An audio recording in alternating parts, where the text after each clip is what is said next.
Hi friends, நான் மகேஸ்வரி. இன்றைக்கி நாம் ஒரு ஸ்வீட் ரெசிபி தான் பார்க்க போகிறோம். பாலை வச்சு ரொம்ப ஈஸியாக செய்யக்கூடிய சூப்பரான ஸ்வீட் இது. சப்போஸ் உங்கள் வீட்டில் பால் திரிஞ்சு போச்சு அப்படின்னா அப்போ கூட நீங்கள் இதை ட்ரை பண்ணி பார்க்கலாம். ரொம்ப ஈஸியான முறையில் டேஸ்ட்டாக எப்படி செய்கிறதுன்னு வாங்க வீடியோக்குள்ளே போய் பார்ப்போம். இப்போ ஒரு கடாயில் 1 லிட்டர் அளவுக்கு பால் நான் எடுத்திருக்கேன். இது வந்து தண்ணி சேர்க்காத கெட்டியான பசும்பால் எடுத்திருக்கேன். நீங்கள் தண்ணி சேர்த்தாத பேக்கெட் பால் இருந்தால் அதை கூட நீங்கள் யூஸ் பண்ணிக்கலாம். நமக்கு தண்ணி சேர்த்தாமல் கெட்டியாக இருக்கும்போது தான் அதில் வந்து நமக்கு நிறைய அந்த பன்னீர் மாதிரி வரும்ல, அது கிடைக்கும். அதனால தான் தண்ணி சேர்த்தாத பாலாக யூஸ் பண்ணிக்கோங்க. பால் நல்லா இந்த மாதிரி சூடானதுக்கப்புறமா ஒரு அரை எலுமிச்சம்பழை எடுத்து அதை நல்லா பிழிஞ்சு விட்டுக்கலாம், பாலை வந்து திரிய வைக்கிறதுக்காக. இதுக்கு பதிலாக நம்ம வினிகர் கூட யூஸ் பண்ணலாம். ஆனால் வினிகர் யூஸ் பண்ணும்போது இந்த பாலோட டேஸ்ட்டு பார்த்திங்கன்னா ரொம்பவே ஸ்ட்ராங்காக இருக்கும். அதனால தான் லெமன் நம்ம சேர்த்துக்கிட்டோம் அப்படின்னா அதோட டேஸ்ட்டே உங்களுக்கு வந்து தனியாக இதில் தெரியும். வினிகர் போடும்போது ரொம்ப ஸ்ட்ராங்காக தெரியும். இது ரொம்ப லைட்டாக இருக்கும், சாப்பிட்றதுக்கும் நல்லாயிருக்கும். இப்போ நம்ம எலுமிச்சம்பழம் பிழிஞ்சதுக்கப்புறமா கொஞ்சமாக இந்த மாதிரி கலந்து விடுங்க. நமக்கு பால் வந்து நல்லா திரிஞ்சு தண்ணி தனியாக அதில் இருக்க பன்னீர் மாதிரி இருக்கும்ல, அதெல்லாம் தனித்தனியாக வரும். இப்போ பாருங்கள், நல்லா கலந்து விட்டாச்சு. இதில் தண்ணி தனியாக நமக்கு அந்த பன்னீர் மாதிரி இருக்கிற அந்த பார்ட்டு தனித்தனியாக வந்திருக்கு பாருங்கள். இந்தளவுக்கு நமக்கு திரிஞ்சு வரணும். வந்ததுக்கப்புறம் இதை எதுவுமே பண்ணாதீங்க, அப்படியே குக் பண்ணிக்கிட்டே இருங்க. அதோட தண்ணி நல்லா வற்றி வரணும் நமக்கு. இப்போ தண்ணி கொஞ்சமாக வற்றினதுக்கப்புறம் இதுக்கு தேவையான அளவு சுகரை உள்ளே சேர்த்துக்கலாம். நான் 1 லிட்டர் பால் எடுத்திருக்கேன். அதில் அரை கப் அளவுக்கு ஒயிட் சுகர் வந்து இப்போ உள்ளே சேர்த்துக்கிறேன். நீங்கள் உங்கள் டேஸ்ட்டுக்கு ஏற்ற மாதிரி சுகர் ஆட் பண்ணிக்கோங்க. சுகர் சேர்த்ததுக்கப்புறம் நல்லா கலந்து விட்டுருங்க. இன்னமும் நமக்கு தண்ணி நல்லா வற்றி வரணும்.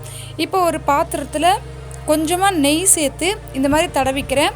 நான் வந்து இன்றைக்கி ஒரு பிளேட் எடுத்திருக்கேன். நீங்கள் வந்து பிளேட் இல்லைன்னா இந்த மாதிரி டிஃபன் பாக்ஸ் அது கூட நீங்கள் யூஸ் பண்ணிக்கலாம். இப்போ ஒரு அகலமான பிளேட்டில் நெய்யை ஃபுல்லாக அப்ளை பண்ணி இதை வச்சிடலாம். இப்போ நமக்கு கடாயில் ஊற்றின பால் பாருங்கள் நல்லா வற்ற ஆரம்பிச்சிருச்சு. தண்ணி கொஞ்சம் கொஞ்சமாக குறைஞ்சி வந்திருக்கு. இப்போ இந்த ஸ்டேஜில் 1 ஸ்பூன் அளவுக்கு நெய் உள்ளே சேர்த்து அதையும் நல்லா கலந்து விட்டுக்கிறேன். நம்ம வந்து கை எடுக்காமல் இதை வந்து செஞ்சுட்டே இருக்கணும், இல்லைன்னா அடிப்பிடிச்ச மாதிரி ஆயிரும். இப்போ கொஞ்சமாக ஏலக்காய் தூள் சேர்த்துருக்கேன். இதையும் சேர்த்துட்டு இந்த மாதிரி நல்லா கலந்து விட்டுக்கிட்டே இருங்க. தண்ணி வந்து இன்னும் நமக்கு நல்லா வற்றி வரணும்.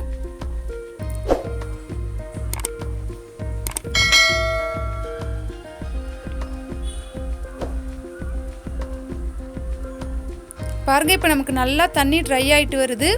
இந்த ஸ்டேஜில் நீங்கள் கையெடுக்காமல் இதை நல்லா கிளறிட்டே இருக்கணும். கையெடுத்து நம்ம விட்டுட்டோம் அப்படின்னா அடியில் வந்து கருப்பாயிடும், அடிப்பிடிச்ச மாதிரி கலரே சேஞ்ச் ஆயிரும்.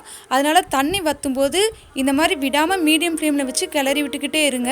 தண்ணி இருக்கும்போது நம்ம கிளறலைனா கூட பரவாயில்ல, இந்த ஸ்டேஜில் கையெடுக்காமல் இந்த மாதிரி கிளறிக்கிட்டே இருக்கணும். இல்லைன்னா இதோட டேஸ்ட்டே நமக்கு மாறி போயிடும். பாருங்கள், இந்த மாதிரி பேனில் ஒட்டாமல் தண்ணி நல்லா ட்ரை ஆகி கிடச்சிருச்சு. இப்போ இதை நாம் நெய் தடவி வச்சுருக்க பாத்திரத்துக்கு ட்ரான்ஸ்ஃபர் பண்ணிக்கலாம்.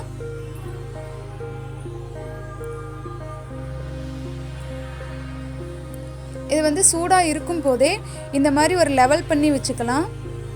நமக்கு கட் பண்ணி கிடைக்கும்போது அழகாக வரணுங்கிறதுக்காக நான் பாதி பிளேட் அளவுக்கு மட்டும் வச்சு இந்த மாதிரி லெவல் பண்ணி வச்சுக்கிறேன்.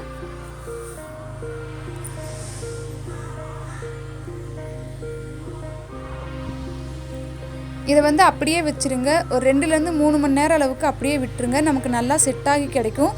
இதை தொட்டு பார்த்தீங்க அப்படின்னா கையில் வந்து ஒட்டாமல் இருக்கணும். அப்படி ஒட்டாமல் இருக்கும்போது இதை பீஸ் போட்டுடலாம்.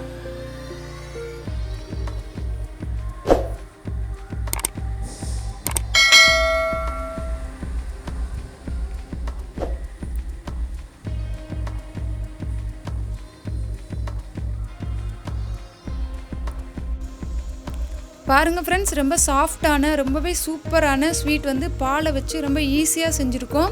இதை கண்டிப்பாக வீட்டில் ட்ரை பண்ணி பாருங்கள், எல்லாருக்கும் ரொம்பவே பிடிக்கும்.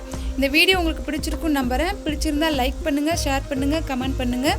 மறக்காமல் நம்ம சேனலை சப்ஸ்கிரைப் பண்ணி பக்கத்தில் இருக்க பெல் பட்டனை கிளிக் பண்ணிக்கோங்க. அப்போ தான் நம்ம போடுற எல்லா வீடியோவும் உங்களுக்கு நோட்டிஃபிகேஷனாக வரும். தேங்க்ஸ் ஃபார் வாட்சிங்.